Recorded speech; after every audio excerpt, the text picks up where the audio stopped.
प्यारे बच्चों, नमस्ते। नैतिक शिक्षा में आज हम लोग पाठ 6 को पढ़ने जा रहे हैं।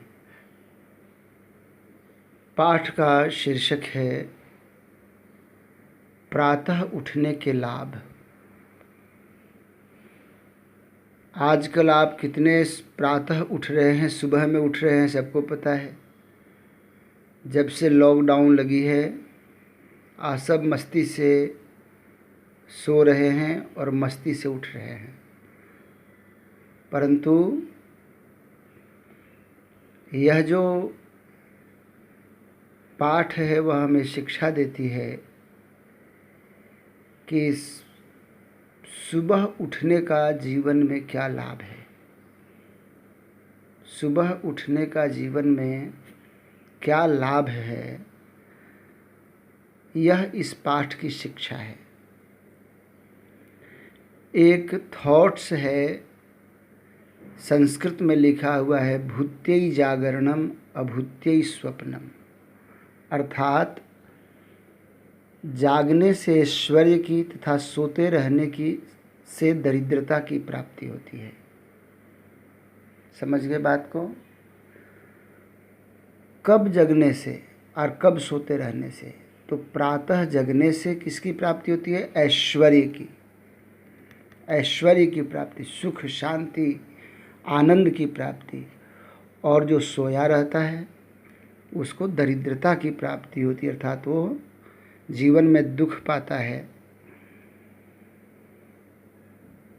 संस्कृत में एक श्लोक आता है कि जो सूर्योदय और सूर्यास्त के समय में सोया रहता है जो आदमी, उसके यहाँ से लक्ष्मी रूठ करके चली जाती है। ठीक है ना? चाहे वो विष्णु भगवान के जैसे ऐश्वर्यशाली क्यों न हो, तब भी लक्ष्मी रूठ करके चली जाती है।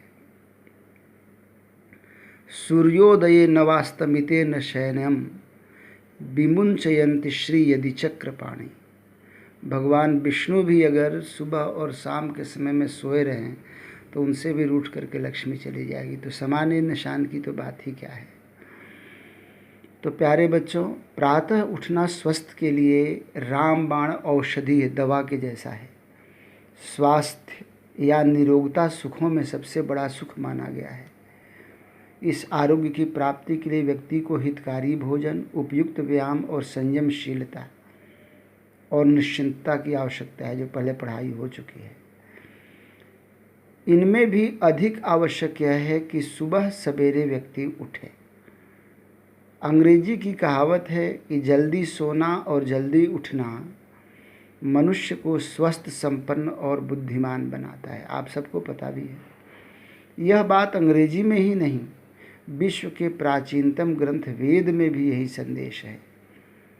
अथर्ववेद में कहा गया है कि सूर्योदय से पूर्व और उषा देवी के आने से पूर्व उठ जाओ। सूर्योदय से पहले ईश्वर को उसके विविध नामों से पुकारो। ऐसा करने से स्वास्थ्य मिलता है। ये मंत्र है, देखो। नाम नाम न जुहोवीति पुरा सूर्यात् पुरोधश तदजः प्रथमम संबभूव। ये कहा गया है। ऋग्वेद में एक पूरा सूक्त ही उषः सूक्त के नाम से आता है ऋग्वेद में। इसके 123वें मंत्र में बताया गया है कि उषा देवी जब प्रभात की पहली ज्योति के साथ किरणों के रथ पर सवार होकर के आगे बढ़ती है तो अपने साथ उषा देवी 4 चीज़ों को लेकर के आती है और उन्हें बांटती हुई चलती है। परंतु देती किसको है? कि जो जागते रहते हैं, जो सोए रहते हैं, उनको ये 4 चीज़ें नहीं मिलती है। बुद्धि, धन, यश, धन, बुद्धि, बल, धन और यश, ये चारों चीज़ें समय वह बांटती रहती है। एक व्यंग के रूप में, एक कथानक के रूप में बात आई है। अंग्रेजी के कहावत में हेल्थ, वेल्थ और तो है, परंतु विजडम उसमें नहीं आया है। तो ये भी बहुत ज़रूरी चीज़ें हैं। जो 4 चीज़ें बांटती है वो बुद्धि भी है उसमें। बाकी बल, धन और यश तो है ही। इसलिए यदि इन 4 वस्तुओं की इच्छा हो तो उषा के आने से पहले उठो, उठकर उषा देवी के अर्थात सूर्योदय की बेला का स्वागत करो। यदि नहीं चाहते तो लंबी चादर तान करके सोए रहो। उषा देवी आएगी, सोतों को छोड़ करके अपना कोष लिए चली जाएगी और तुम आनंद से स्वप्न देखते रहना। किसी हिंदी के कवि ने क्या सुंदर बात कही है कि हर रात की पहले पहर में एक दौलत लुटती रहती है। जो जगते हैं सो पाते हैं, जो सोते हैं वे खोते हैं। समझे ना बाबू। योगीराज श्री कृष्ण को करोड़ों लोग उनके गुणों एवं कार्यों के आधार पर क्या मानते हैं? देवता मानते हैं, महापुरुष मानते हैं। परंतु जो लोग उनको देवता नहीं भी मानते, वो भी उनको महापुरुष और महान आदमी जरूर मानते हैं। उनके जीवन में वो कहते थे कि वो उस समय उठते थे जब आकाश में तारे चमकते रहते थे, अर्थात 3 बजे 4 बजे करीब में उठ कर के जल से स्नान करते थे, शुद्ध वस्त्र पहन करके यज्ञ करते थे, फिर गायत्री मंत्र का जप करते थे और उदय होते हुए सूर्य का दर्शन करते थे। कौन? कृष्ण भगवान। समझे ना। ऐसा उनका जीवन था कृष्ण भगवान का ना। तो कृष्ण भगवान के जैसे अपने जीवन को बनाना है। कैसे कैसे? सुबह में उठना है, सुबह में ही व्यायाम वगैरह करके नहा नहा करके नया वस्त्र, शुद्ध वस्त्र, धोया हुआ वस्त्र पहन करके गायत्री मंत्र का जप करते हुए फिर सूर्य का दर्शन होना चाहिए। तभी जीवन हमारा अच्छा बनेगा। यह सत्य है कि सब लोग भगवान कृष्ण नहीं बन सकते, परंतु उनकी भांति प्रातः काल उठ तो सकते हैं। सूर्य निकलने से पूर्व उषा देवी के साथ जाग तो सकते हैं। ऋग्वेद में एक मंत्र आया है कि देखो उषा का विशाल रथ जुड़ गया है, अजर अमर देवता उसमें सवार हो गए हैं। उषा देवी देवताओं के साथ मनुष्यों के रोगों को दूर करने के लिए आगे बढ़ रही है। कौन? उषा देवी। प्रातः काल में उषा देवी मतलब सूर्योदय से पहले का जो समय है 1 घंटे, उसका उषा काल कहते हैं। प्यारे बच्चों, सूर्य किरणों से रोग चिकित्सा हो सकती है। हमारे पूर्वज जानते थे कि किस समय उदय हुआ सूर्य प्रत्येक रोग के कीटाणुओं को नष्ट करता है। इसलिए उदय होते हुए सूर्य का दर्शन करना धर्म का अंग मानते थे। उनकी आज्ञा है कि सूर्योदय से पूर्व उठो, बाहर जाकर के उषा देवी के दर्शन करो, उदय होते हुए सूर्य को देखो। ये प्यारे बच्चों आपके लिए बहुत ज़रूरी है। अभी आपके जीवन में बहुत कुछ करना है। इसी कारण कुछ लोगों ने सूर्य पूजा भी करना आरंभ कर दिया। होता है ना अपने यहाँ छठ की पूजा। यह भी कहने लगे कि आर्य लोग सूर्य को ईश्वर मानकर उसकी पूजा करते थे, परंतु उन्हें क्या पता कि पूजा का अर्थ श्रद्धापूर्वक किसी वस्तु का सही यथायोग्य प्रयोग भी होता है। आर्यों की पूजा भी इसी तरह की पूजा थी। वे उषा काल में उठ कर के सूर्य के दर्शन करते थे, उसकी शक्ति को ग्रहण करते थे। प्राणायाम होता है ना बाबू, आप देखते होंगे, और आजकल टीवी के ऊपर भी आ रहा है सूर्य नमस्कार के 12 जो स्टेप हैं, वो ज़रूर आपको सीखना चाहिए। इंडिया टीवी पर आजकल आ रहा है, करना भी चाहिए। इससे शरीर में कोई भी बीमारी नहीं होती है। इस ज्योति में रोगों के कीटाणुओं को समाप्त करने की शक्ति है। सूर्य के ज्योति में मनुष्य के नवजीवन, जीवन को नया स्वास्थ्य और स्वस्थ को नवस्फूर्ति देने की शक्ति सूर्य की किरण में है। परंतु प्रातः शीघ्र उठने के लिए रात्रि में जल्दी सो जाना भी आवश्यक है, ये भी कम नहीं है। महर्षि दयानंद सूर्योदय से 2 घंटा पूर्व उठते थे। उठकर नगर से बाहर निकल जाते, दौड़ना आरंभ कर देते। 8-8, 10-10 मील तक दौड़ते हुए चले जाते। एक बार अपने भक्तों से बात करते हुए स्वामी दयानंद ने कही कि 8 वर्ष हो गए मुझे इस प्रकार प्रातः काल दौड़ते हुए। इतने प्रातः कोई भारतीय तो मुझे कभी दिखाई नहीं दिया। पहले कुछ अंग्रेजी स्त्री पुरुष दिखाई देते थे भ्रमण करते हुए, परंतु अब वह भी दिखाई नहीं देते। इससे मैंने समझा है कि अंग्रेज़ों के पतन के दिन निकट आ गए हैं। इसका क्या मतलब हुआ? स्वामी दयानंद ने बहुत पहले ये बात कही, 1860 की लगभग यह बात है। स्वामी दयानंद कहा करते थे। तो उनका कहना था कि आलस्य अगर जीवन में आ गया तो हमारा सब कुछ बर्बाद हो जाएगा। आलस को दूर भगाना है, सुबह उठने की आदत डालनी है। अगर आदत नहीं बनी तो सारा जीवन हमारा आदत सुधरता नहीं है, आदत खराब हो जाती है। इसलिए मम्मी पापा के साथ आप भी सुबह में उठिए, प्रातः काल उठिए, सूर्योदय से पहले उठिए।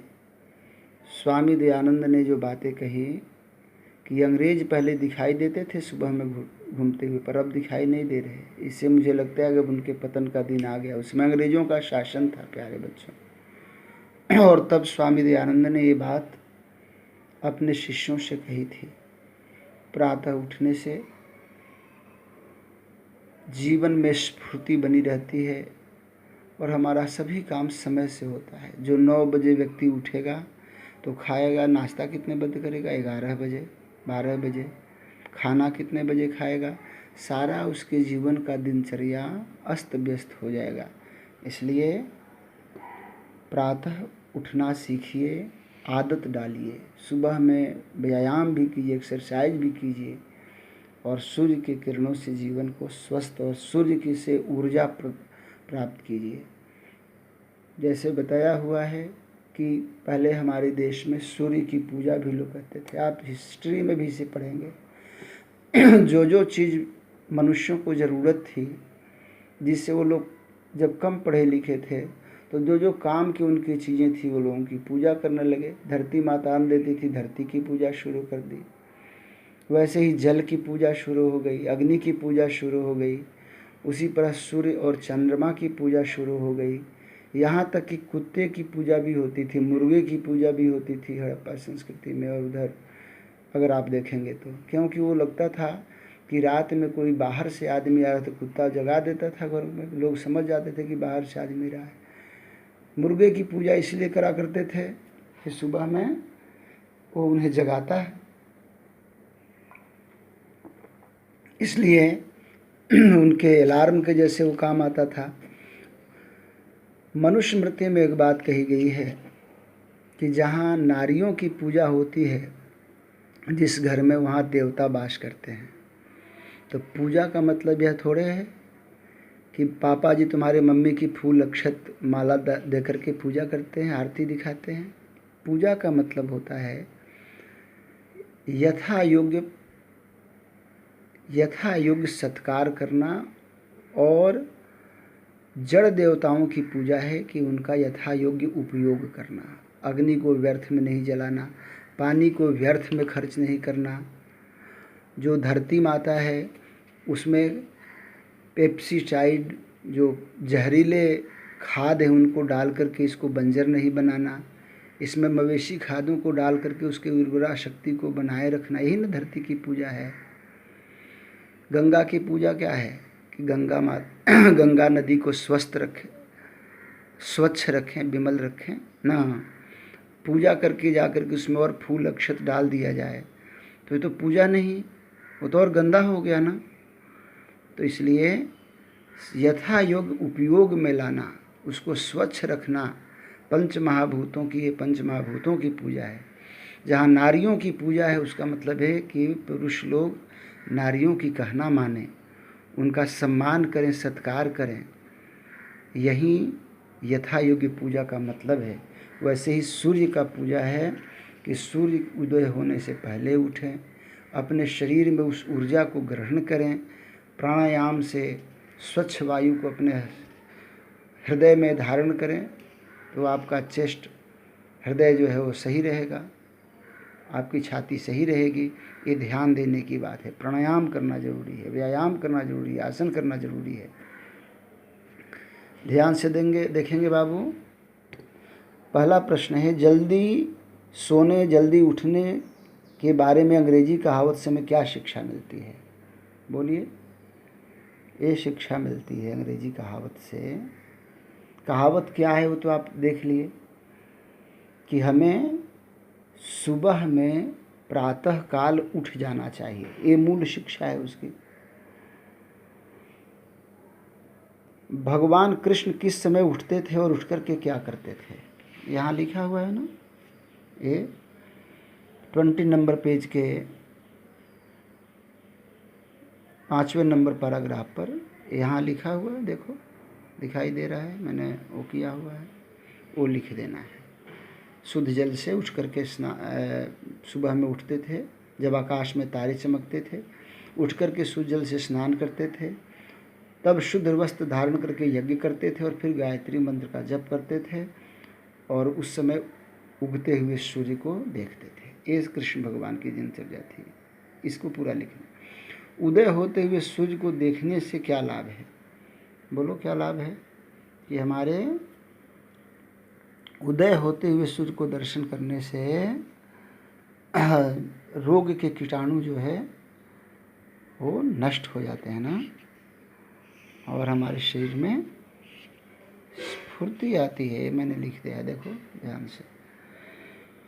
महर्षि दयानंद ने कैसे समझा कि अंग्रेजों के पतन के दिन निकट आ रहे हैं? ये लास्ट पैराग्राफ में है ना, ये है, देखो, इसको लिख देना है। ये ऐसे इन्वर्टेड कोमा के साथ ही लिख दो, ठीक है ना बाबू? बहुत अच्छे आप बच्चे हैं, सब क्वेश्चन आंसर करिए, भेजिए भी। और इसमें से बाबू प्यारे विद्यार्थियों, इसमें से आपको MCQ तो कम से कम 5 तो बनाओ, 10 बनाओ तो बहुत अच्छी बात है। ये प्रोजेक्ट रहा, अभ्यास मैंने आपको समझा दिया, वहाँ से लेकर के आपको कर लेनी है। और अपना ख्याल रखना है। लॉकडाउन में मम्मी पापा का कहना मानना है, इधर उधर निकलना नहीं घर से। और मम्मी पापा को जो बच्चे प्रणाम करते हैं, नमस्ते करते हैं, आदर सम्मान करते हैं, मम्मी का सहयोग करते हैं, उनके जीवन में सभी खुशियाँ मिलती है, आनंद मिलता है। बहुत बहुत आपका धन्यवाद।